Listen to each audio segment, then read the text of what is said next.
Hi everyone, welcome to our YouTube channel keep it simple. आज के video में हम एक बार फिर से बात करेंगे भारत के फॉरेन एक्सचेंज रिजर्व्स के बारे में, जो कि पिछले वीक के मुकाबले $5 बिलियन से ज्यादा गिर करके अब $545.7 बिलियन पर आ चुके हैं और ये अपने 2 साल के लोएस्ट लेवल पे हैं।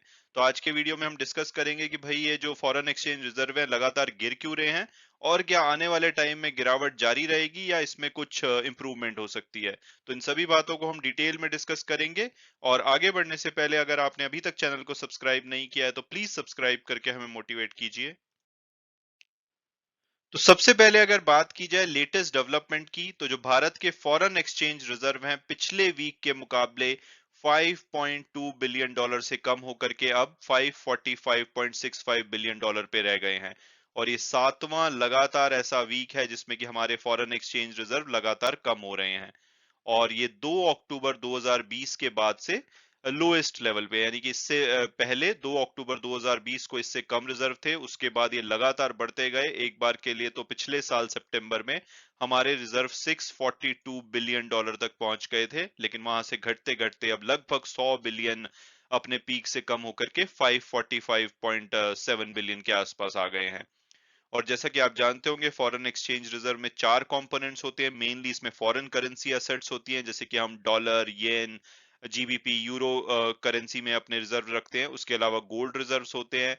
फिर हमारी आईएमएफ के साथ जो स्पेशल ड्रॉइंग राइट और रिजर्व पोजीशन होती है, उसका भी थोड़ा बहुत कंपोनेंट होता है। तो इसमें जो सबसे भारी गिरावट देखी गई है वो 4.7 बिलियन की फॉरेन करेंसी एसेट्स में देखी गई है। इसके अलावा गोल्ड रिजर्व भी लगभग 458 मिलियन से कम हुए हैं।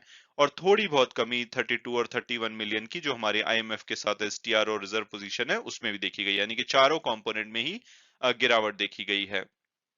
तो अब इसमें जो लगातार कमी आ रही है वो क्यों आ रही है? तो इसके काफी सारे कारण हैं। पहला कारण तो यह है कि जो हम फॉरेन एक्सचेंज रिजर्व है ये डॉलर टर्म्स में एक्सप्रेस करते हैं, यानी कि जो ये 545.7 बिलियन का नंबर है ये डॉलर्स में है। लेकिन हम एक्चुअल में जो अपने रिजर्व हैं वो दूसरी करेंसी जैसे कि यूरो हो गई, जीबीपी हो गई, जेपीवाई हो गई, इनमें भी रखते हैं। और ये करेंसी अगर आप देखोगे तो बहुत ज्यादा इस साल में गिरी है। जैसे कि यूरो लगभग 15% गिर चुका है इस साल में, जीबीपी तो 20% गिर चुका है और येन जब जापानीज जो येन है वो भी 20% गिर चुका है। तो ये करेंसी जो हम दूसरी करेंसी यानी कि अदर देन डॉलर रखते हैं वो अपने आप वीक हो रही है, तो बैठे बैठे हमारे रिजर्व कम हो रहे हैं। तो एक तो ये कारण है। इसके अलावा कमोडिटी प्राइसेस बढ़े हैं, खास करके ऑयल। जब से रशिया यूक्रेन का कन्फ्लिक्ट स्टार्ट हुआ है तो उससे हमारा ट्रेड डेफिसिट बढ़ रहा है, क्योंकि हमारे को जो इंपोर्ट करना पड़ रहा है, ऑयल हो गया या जो दूसरे गोल्ड रिजर्व गोल्ड इंपोर्ट हो गया, दूसरी चीजें हम जो इंपोर्ट करते हैं इंजीनियरिंग प्रोडक्ट्स वगैरह, वो हमारे को अब महंगे पड़ रहे हैं, क्योंकि लगातार इनके प्राइसेस बढ़ रहे हैं। तो उस वजह से हमें ज्यादा डॉलर्स पे करने पड़ रहे हैं इनको खरीदने के लिए। और इसी की वजह से भी रिजर्व में कमी आ रही है। इसके अलावा फॉरेन इंस्टीट्यूशनल इन्वेस्टर की सेलिंग, आप जानते हैं कि जनवरी से जून के बीच में, खास करके रादर पिछले साल अक्टूबर के बाद से ही जो फॉरेन इंस्टीट्यूशनल रिजर्व है उन्होंने लगातार बहुत ही भारी मात्रा में सेलिंग करी है। हालांकि पिछले जुलाई से अगर देखा जाए तो उसमें थोड़ी कमी आई है, रादर अगस्त में तो उन्होंने बाइंग करी थी और सितंबर में भी अभी तक लगभग 2,446 करोड़ रुपए की सेलिंग करी है। लेकिन इससे पहले जून और मई में देखेंगे तो 50,000 करोड़ रुपए से भी ज्यादा की सेलिंग पर मंथ कर रहे थे। तो ये भी जब फॉरेन इंस्टीट्यूशनल इन्वेस्टर अपनी जो असेट्स हैं, शेयर्स हैं, वो बेचते हैं, उनको रुपी मिलता है, उस रुपी से ये डॉलर खरीदते हैं। तो रुपी फिर वीक होता है और उसको लेकर के अपने देशों में जाते हैं। तो ये भी एक कारण है। लेकिन इन सब से जो सबसे बड़ा कारण है, जो हमारी करेंसी लगातार वीक हो रही है। आपने देखा कि दुनिया भर की करेंसीज डॉलर के मुकाबले वीक हो रही हैं और रुपी भी अछूता नहीं है, ये भी 8% से ज्यादा गिर चुका है इस साल में। और अभी तो $80 से भी, $81 से भी ऊपर ये जा चुका है $1 के मुकाबले में। तो इसको बचाने के लिए भी आरबीआई लगातार जो अपने फॉरेन एक्सचेंज रिजर्व है वो बेच रहा है। जो भी मार्केट है, ग्लोबल मार्केट, वहां पे ये डॉलर्स को बेच रहे हैं ताकि रुपी को थोड़ा सा स्टेबल किया जा सके। और ऐसा बोला जा रहा है कि जो जुलाई में खास करके जो 39 बिलियन डॉलर से हमारे रिजर्व सबसे ज्यादा कम हुए थे, उसमें बहुत बड़ा योगदान था जो आरबीआई ने सेलिंग करी थी। ऐसा माना जा रहा है कि अप्रैल के बाद से वो $35 बिलियन जस्ट रुपी को बचाने के लिए आरबीआई डॉलर को बेच चुका है फॉरेन करेंसी मार्केट में। अगर आरबीआई ने इंटरवीन नहीं किया होता तो आप इमेजिन कर सकते हैं कि जो रुपी आज की डेट में 81 से 81.20 रुपी के आसपास झूल रहा है, ये 85 रुपी के आसपास भी हो सकता था। और अब अगर बात की जाए कि भाई यहाँ से नेक्स्ट क्या होगा, क्या हमें चिंता करनी चाहिए कि हमारे रिजर्व कम हो रहे हैं, तो अगर यहाँ से नेक्स्ट क्या होगा उसके लिए डॉइश बैंक ने अभी रिसेंटली बोला था कि जो भारत के फॉरेन एक्सचेंज रिजर्व है ये फर्दर गिरते रहेंगे। यानी कि आप ये न्यूज लगातार सुनते रहेंगे। हो सकता है कि आप अभी तक तंग आ चुके हो कि भाई हर वीक लगातार कम होते जा रहे हैं, बट आप अपने आप को प्रिपेयर कीजिए क्योंकि ये न्यूज लगातार आती रह सकती है, क्योंकि हमारा जो करंट अकाउंट डेफिसिट है वो लगातार बढ़ रहा है। यानी कि जो इम्पोर्ट है वो काफी ज्यादा बढ़ रहे हैं क्योंकि प्राइजेस चीजों के बढ़ रहे हैं और वहीं पे एक्सपोर्ट में इतनी वृद्धि नहीं देखी जा रही है। तो करंट अकाउंट डेफिसिट बढ़ रहा है, साथ साथ में जो आरबीआई है वो रुपी को बचाने के चक्कर में इंटरवेंशन कर रहा है। तो इस वजह से आने वाले टाइम में जो हमारे फॉरेन एक्सचेंज रिजर्व है वो और भी कम होते हुए देखेंगे आप। और अगर रुपी की बात की जाए तो अप्रैल 2021 के बाद से ये वर्स्ट वीक था पिछला, जिसमें कि खास करके जब से फेडेक्स की सॉरी फेडरल रिजर्व की जब से मीटिंग मीटिंग खत्म हुई थी और उन्होंने रेट हाइक अनाउंस किया था, कमेंट्री अनाउंस करी थी, तो उसके बाद से 2 सेशन में 1.6% हमारा रुपी गिरा है। तो इसको बचाना पड़ेगा, तो और ज्यादा फॉरेन एक्सचेंज रिजर्व हमें खर्च करने पड़ेंगे। हालांकि आरबीआई लगातार बोलता है कि भाई ये कोई रुपी का इनको कोई लेवल नहीं है कि भाई 80 से ज्यादा नीचे नहीं जाने देंगे या 81 से ज्यादा नीचे नहीं जाने देंगे, लेकिन ये इंटरवीन करते हैं ताकि बहुत ज्यादा वॉलेटिलिटी ना रहे इंपोर्टर्स या एक्सपोर्टर के लिए। तो ये कोशिश करते हैं कि जो भी गिरावट या उसमें अप्रिसिएशन हो वो रीजनेबल हो, बहुत तेजी से उसमें गिरावट या ऊंचाई ना देखी जाए। इसके अलावा आईडीएफसी फर्स्ट बैंक ने एस्टिमेट किया था कि जो हमारे फॉरेन एक्सचेंज रिजर्व है इस साल के अंत तक, यानी कि जो फाइनेंशियल ईयर 2023 है मार्च तक, 510 बिलियन तक भी गिर सकते हैं वर्स्ट केस सिनारियो में।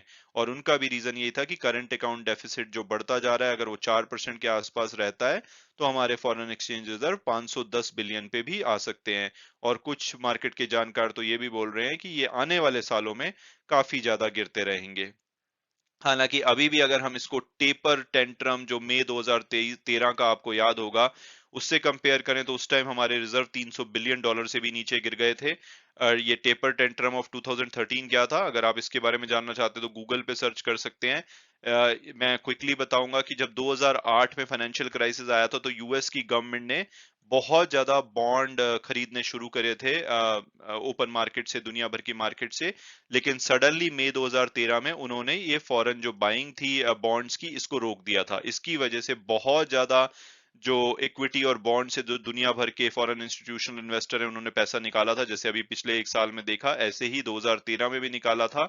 और उसकी वजह से जो हमारा रुपी है वो मई 22 2013 से लेकर के अगस्त 30 2013, यानी कि लगभग 3 महीने के अंदर 15% गिरा था।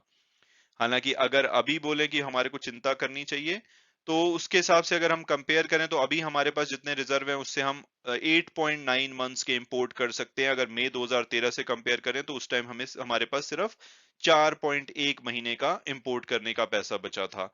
इसके अलावा अगर short term debt to reserve भी देखें तो आज की डेट में जो डेट है रिजर्व के वो 44% है, जो कि जून 2013 में 60% थे।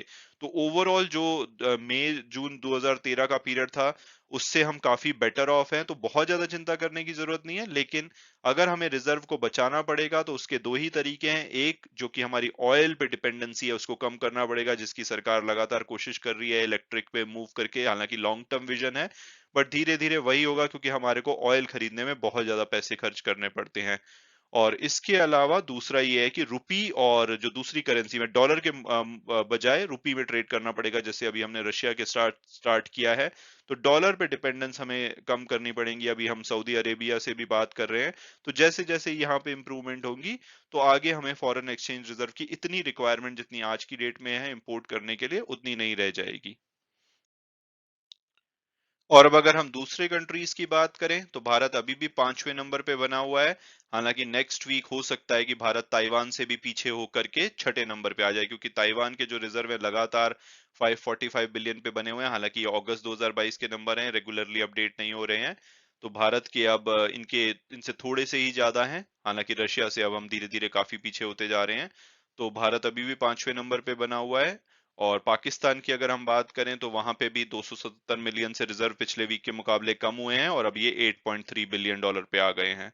और अगर हम दूसरे साउथ एशियन कंट्रीज की बात करें तो इंडिया और थाईलैंड लगातार इनके रिजर्व कम होते जा रहे हैं, क्योंकि अगेन दोनों ही कंट्रीज या बहुत सारे साउथ एशियन कंट्री अपनी करेंसी को बचाने के लिए फॉरेन एक्सचेंज रिजर्व को ग्लोबल जो करेंसी मार्केट है वहां पे बेच रहे हैं। और भारत के जो रिजर्व है पिछले वीक है 5 बिलियन, इसमें और ऐड कर दिया जाए तो लगभग 86 बिलियन डॉलर ये इस साल में इनके रिजर्व कम हो गए हैं। और थाईलैंड के रिजर्व 32 बिलियन डॉलर से कम हुए हैं इस साल में। इसके अलावा साउथ कोरिया के 27 बिलियन से, इंडोनेशिया के 13 बिलियन से और मलेशिया के 9 बिलियन से कम हुए हैं। और अगर हम ग्रॉस डोमेस्टिक प्रोडक्ट की परसेंटेज में देखें जो रिजर्व ड्रॉप हुए हैं, तो थाईलैंड ने सबसे ज्यादा ड्रॉप देखा है। उसके बाद मलेशिया और फिर इंडिया आते हैं। और अगर रिजर्व कवर देखा जाए इंपोर्ट के लिए तो भारत के पास जैसे 9 महीने का लगभग इतना रिजर्व पड़ा है कि हम 9 महीने का इंपोर्ट आराम से कर सकते हैं। इंडोनेशिया के पास ये 6 महीने का है, फिलीपींस के पास 8 महीने का और साउथ कोरिया के पास 7 महीने का। मैं उम्मीद करता हूँ कि आपको वीडियो पसंद आया होगा और आपने कुछ नया जाना होगा। Thanks so much for watching the video and God bless you all.